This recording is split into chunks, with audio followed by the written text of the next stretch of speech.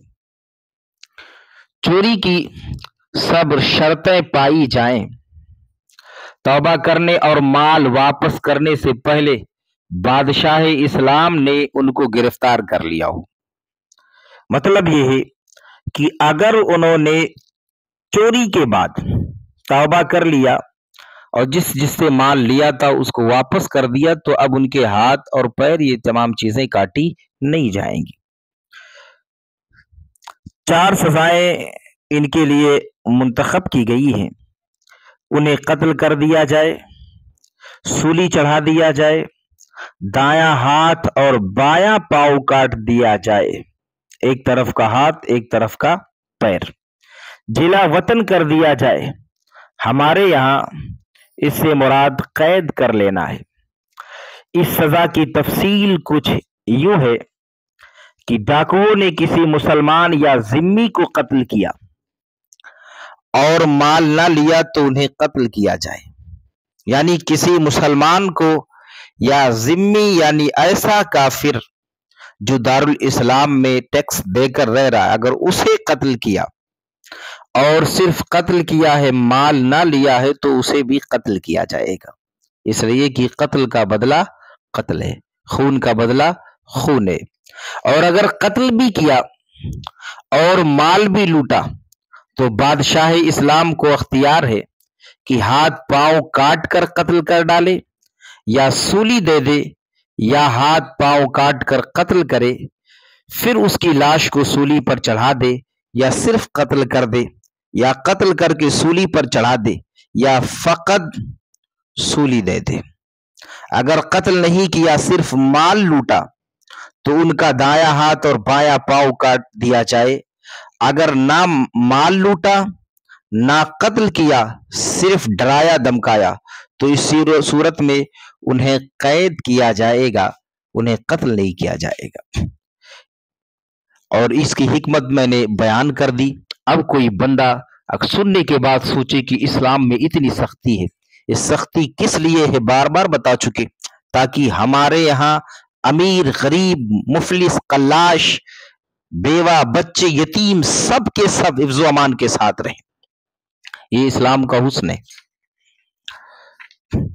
إِلَّا الَّذِينَ تَابُوا مِن قَبْلِ أَن تَقْدِرُوا عَلَيْهِمْ فَاعْلَمُوا أَنَّ اللَّهَ غَفُورٌ رَحِيمٌ، مگر وہ جنہوں نے توبہ کر لی اور اس سے پہلے کہ تم ان پر قابو پاؤ تو جان لو اللہ بخشنے والا مہربان ہے۔ وہی بات جو میں نے بتائی کہ یہ چوری کرنے والے اگر تائب ہو جائیں، توبہ کر لیں، جس کا مال دیا اس کو مال دے دیں، اس کے بعد ان کو معاف کر دیا جائے گا۔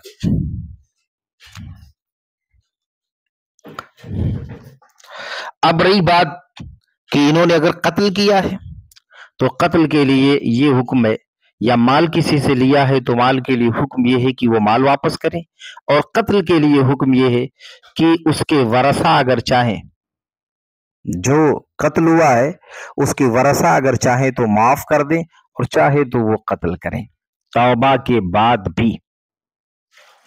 یا ایھا الذین آمنوا اتقوا اللہ وابتغوا الیہ الوسیلۃ وجاہدوا فی سبیلہ لعلکم تفلحون۔ اے ایمان والو، اللہ سے ڈرو اور اس کی طرف وسیلہ ڈھونڈو اور اس کی راہ میں جہاد کرو، اس امید پر کہ تم فلاح پاؤ۔ سیدنا اعلی حضرت نے ترجمہ کیا، اے ایمان والو، اللہ سے ڈرو اور اس کی طرف وسیلہ ڈھونڈو اور اس کی راہ میں جہاد کرو، اس امید پر کہ فلاح پاؤ۔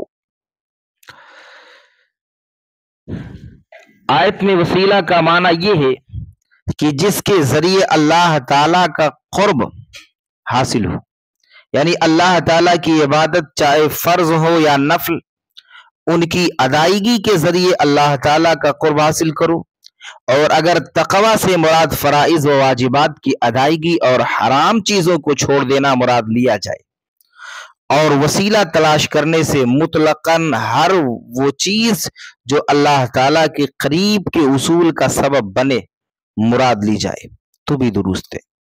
اللہ تعالیٰ کے انبیاء علیہم السلام، اولیاء سے محبت، صدقات کی ادائیگی، اللہ تعالیٰ کے محبوبین بندوں کی زیارت، دعا کی کثرت، رشتہ داروں سے صلہ رحمی اور بکثرت اللہ عز و جل کا ذکر جمیل، اللہ تعالیٰ کا ذکر، یہ تمام چیزیں اللہ تبارک و تعالیٰ کی بارگاہ میں وسیلہ بنائی جا سکتی ہیں۔ اور یہ بھی یاد رکھیں کہ اللہ تعالیٰ کی بارگاہ میں اس کے نیک بندوں کو وسیلہ بنانا، ان کے وسیلے سے دعا کرنا اور ان کے توسل سے بارگاہ رب قدیر میں اپنی جائز حاجات کی تکمیل کے لیے التجا کرنا صرف یہ جائز نہیں بلکہ یہ مستحسن ہے، یہ بہتر ہے۔ اصحاب پیغمبر رضی اللہ تعالی عنہم اجمعین کے قول و فعل سے بھی ثابت ہے۔ خود آپ چند حدیثیں ملاحظہ کریں، اللہ کے رسول رحمت کائنات صلی اللہ علیہ وسلم کے صحابی حضرت انس رضی اللہ تعالی عنہ، روایت ہے کہ جب لوگ قحط میں مبتلا ہوتے تو حضرت عمر ابن خطاب رضی اللہ عنہ حضرت عباس بن عبد المطلب رضی اللہ عنہ کے وسیلے سے بارش کی دعا کرتے اور عرض کرتے، میرے سامنے یہ عبارت ہے بخاری شریف کی، اللہم انا کننا نتوسل الیک بنبینا فتسقینا وانا نتوسل الیک بام نبینا فاسقنا۔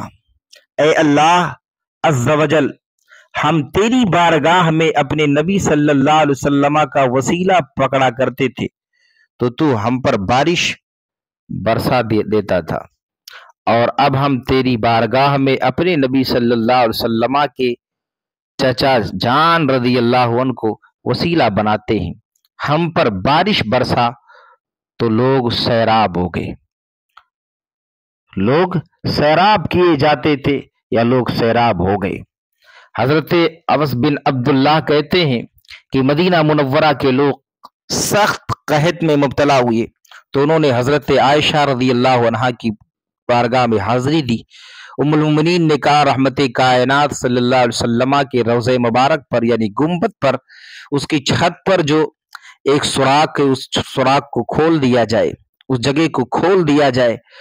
لوگوں نے کھول دیا، باران رحمت ہوئی، خوب بارش ہوئی۔